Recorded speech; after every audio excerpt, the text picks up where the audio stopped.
শিক্ষকরা কেন তাদের ন্যায্য অধিকার নিয়ে বারবার প্রতারিত হবে, বারবার রাখতে হবে। আমরা 5 দফা দাবি নিয়ে আজকে এই রাস্তায় শান্তিপূর্ণভাবে অবস্থান করে যাচ্ছি।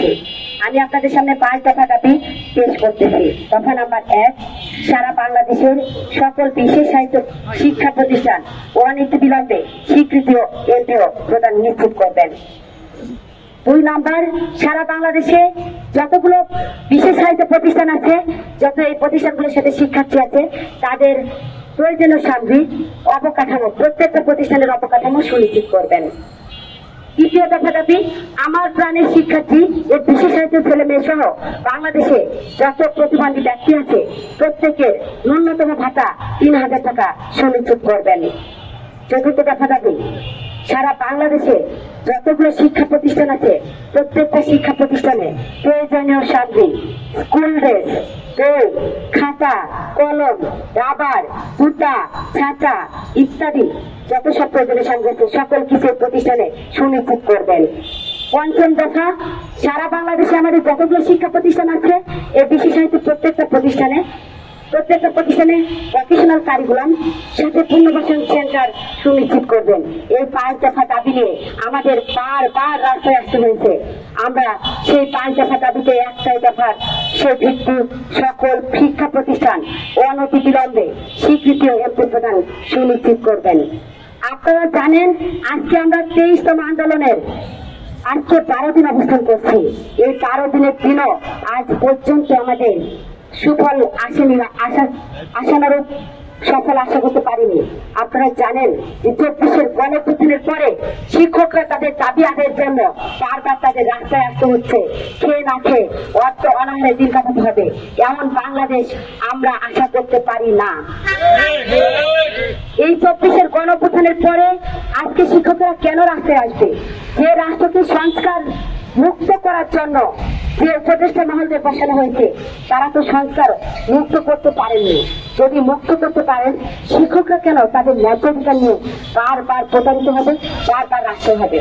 আপনারা জানেন 22তম আন্দোলনে আমাদের দায়িত্বরত সমাজ কল্যাণ উপদেষ্টা শারমিন নাসির যারা কথা দিয়েছিলেন আমাদের 15 দিনের মধ্যে, উনি বলেছিলেন যে আমি এসি রুমে কেমনে ভালো থাকি, আমার শিক্ষকেরা রাস্তায়, তোমরা উঠে যাও। আমরা 15 কর্মদিবসের মধ্যে তোমাদের আশানুরূপ ফলাফল সুনিশ্চিত করছি। তোমরা তোমাদের কর্মস্থলে ফিরে যাও, তোমরা তোমাদের পাঠদান নিশ্চিত করো। সেই 15 দিন পার হয়ে 3 মাস গত হয়ে গিয়েও যখন আমরা আমাদের আশানুরূপ ফল পাইনি, আবারও বাধ্য হয়েছি আমাদের এই কর্মসূচি অব্যাহত রাখতে। আমাদের সাথে কেন এই প্ররোচনা, কেন এই বানচাল, এটা এই মিডিয়া ভাইদের কাছে জানতে চাই।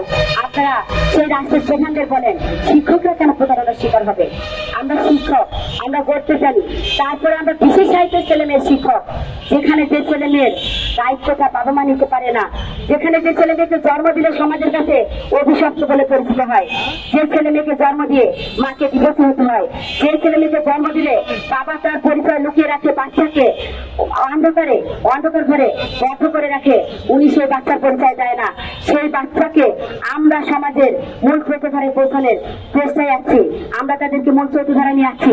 আপনারা জানেন আজকে অনেক ছেলে মেয়ে, এই বিশেষ ছেলে মেয়ে যখন GPA 5 পাচ্ছে, সারা বাংলাদেশের এই দায়িত্বরত প্রধানেরা উল্লাসে আত্মহারা হয়ে যায়। তারা সেই জায়গায় গিয়ে তার আসন ছেড়ে সেই প্রত্নতান্ত্রিক এলাকায় যা শুভেচ্ছা জানায়, তাদেরকে স্বাগতম জানায়। আমরা জেনেছি যে তামান্না, লিটন এবং শেষবারের মতো লিটন জিয়ার মতো যে মেয়ের 2টা হাত নেই, শুধু মুখে লিখে GPA 5 পেয়েছে, তাকেও সংবর্ধনা জানানো হয়েছে। কিন্তু তার আগে জানতে হবে যে সংবর্ধনা দিচ্ছেন এই শিক্ষার গুরুটা কারা, এইবার কোথেকে উঠে আসছে? এরা যে বিশেষ সাহিত্য প্রতিষ্ঠান থেকে উঠে আসছে, সেই প্রতিষ্ঠান দিবেন না? তাদেরকে শুভেচ্ছা না জানিয়ে এই প্রতিষ্ঠানগুলো দিয়ে দেন। দেখেন লিটন জিয়া, তামান্না, লিটনের মতো হাজার হাজার ছেলে মেয়ে A+ নিয়ে বের হয়ে আসবে। আপনারা শিক্ষা প্রতিষ্ঠানে কর্ণপাত করেন না, কর্ণপাত করেন সেই ছেলে মেয়েকে আমরা জন্ম দিয়েছি, আমরা গড়ে নিয়েছি। বাবা মা জন্ম দিয়ে নিজের বাচ্চাকে লুকায় রাখে, সেই বাচ্চাকে আমরাই সমাজের মুক্ত করে নিয়ে এসেছি।